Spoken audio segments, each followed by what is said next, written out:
salt is what makes our food have extra flavor. Yeah, it's That's tasty. sodium, it's salt, and we'll dig into this a little bit more, but salt is often seen as a contributing fluid. Salt really becomes an issue because it drives. Hi, everybody. Welcome to the Kidney Coach YouTube channel. I am naturopathic Dr. Fiona Chin, co-founder of the Kidney Disease Solution, kidney coach Genesis, and I am joined again today by the wonderful, fabulous Jessianna Saville. If you haven't seen Jessianna before, she is the director of Kidney Nutritional Institute and the head renal dietitian there. Jessianna has been in the field for a long time. She often speaks at educational events, training nephrologists and other renal dietitians about all things diet and renal function. She's quite the expert in the field, and she's been on our channel a lot for a very good reason. So Jess, thank you. Welcome back to the channel. So the first thing is salt. What is it? And do we actually have to worry about it when it comes to chronic kidney disease? Is it a consideration when we're thinking about our diet? Okay, so I would say number one is salt. I think we all know, salt is what makes our food have extra flavor.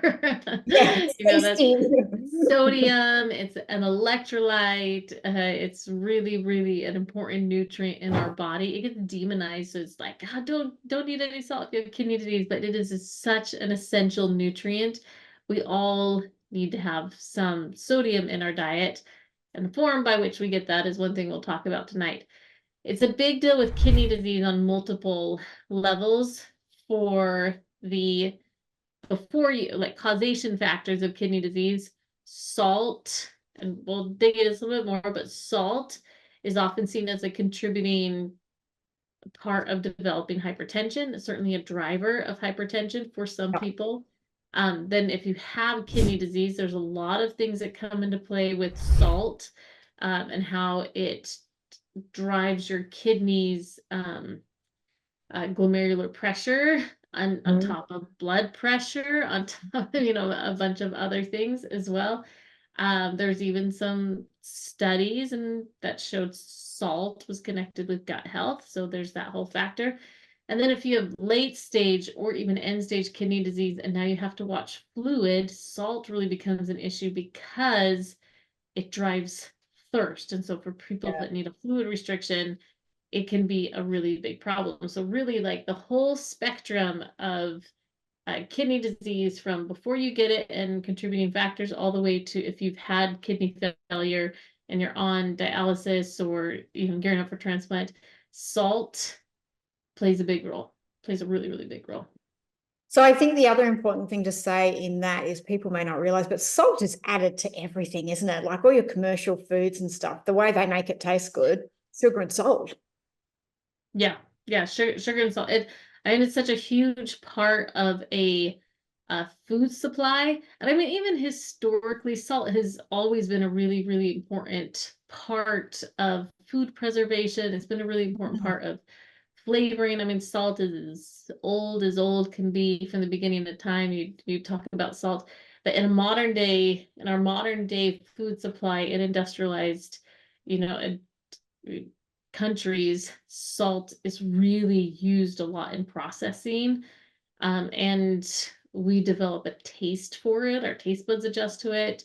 It's used in restaurant foods. I mean, any good chef salts at every step of cooking, So it's really prevalent in most of our food supply and most of our diets. Yeah. So I think that's the first thing to mention too, is people may go, well, I don't add salt or I don't eat a lot of it. But if you're eating processed packaged foods, if you turn over a can of soup or anything like that and you look, you're going to see salt added. And then in the nutrient panel, you can see how much sodium is in there. So then milligram wise, is there a amount of salt that you say to patients, I want you to keep your salt below this, or I want you to work on this amount of salt? Yeah, that's a good question. Generally, it's around 2,000 to 2,300 milligrams, about. There's two caveats to that, but generally that's kind of where we'll aim for, and see where that takes people. I have a couple instances where the sodium has to go lower than that. It's very not common, honestly, but I have a couple patients that their blood pressure is better controlled at around 1500 milligrams.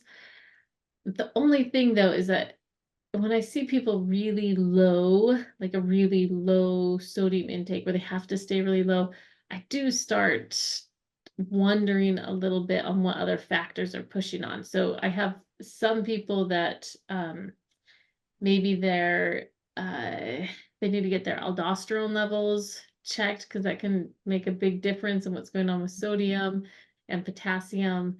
But it's not honestly too common that I have to keep dropping the sodium. Sometimes it's their kidney function is really low. We can't increase potassium. We can't get that homeostasis. So we do have to just keep it low because there's just not a trade-off. And if you have to regulate potassium, it can be real dangerous if it gets super high. That's kind of for later stages. On the other side of things though, right? So 2000, 2300, probably for like more than 90% of people, that's a good area to aim for. Then you got these 10%. On the other side, there's some people that they don't have, and I know you just looked these up, but genetically, they don't need to cut sodium back.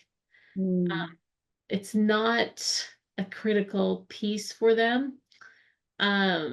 So there's also a group that actually maybe needs to have a little bit more salt as well.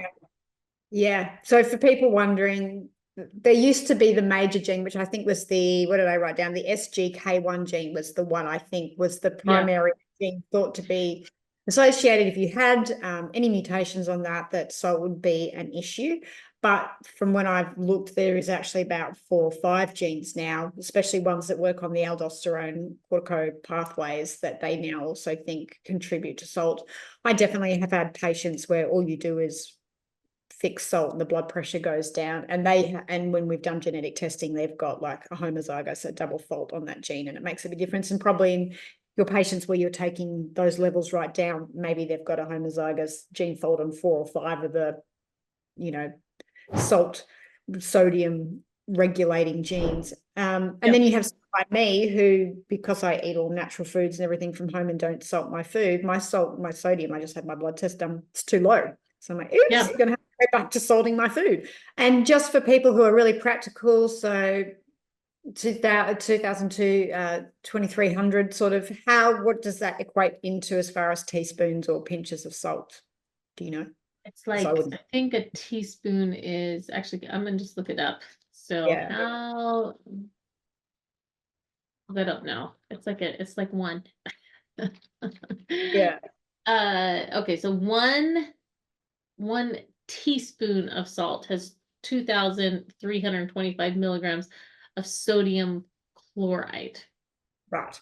So that's a teaspoon a day, basically. Yeah, basically about a teaspoon. If you want to know more about what Jessianna and her team do at the Kidney Nutritional Institute, kni.org, I'll put the website link below. If you want to know more about what we do, head to www.kidneycoach.com. You'll find us on Facebook and Instagram under those handles as well. Make sure you hit subscribe and like, that way you will get notified anytime we put up more content.